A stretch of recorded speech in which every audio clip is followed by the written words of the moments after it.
నమస్కారం. ఘంటారావానికి స్వాగతం. ముందుగా ప్రధాన అంశాలు. కేరళ ప్రమాదంలో అంతకంతకు పెరుగుతున్న మృతులు.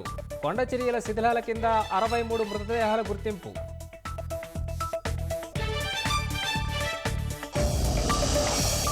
న్యాయ విద్యార్థి సాయి ఫణీంద్రకు సీఎం సాయం.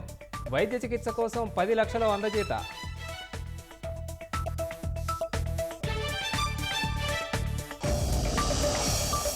పవన్ లోకేష్తో అమెరికా కాన్సుల్ జనరల్ భేటీ. రాష్ట్రంలో పెట్టుబడులపై చర్చించిన జెన్నిఫర్ లార్సన్.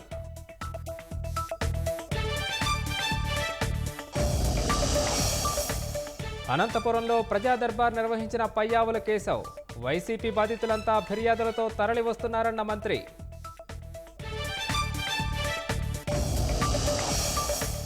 భారత్ మూడో అతిపెద్ద ఆర్థిక వ్యవస్థగా అడుగులేస్తోందన్న మోదీ. నూతన ఆవిష్కరణలతో దేశం కొత్త పుంతలు తొక్కుతోందని వెల్లడి.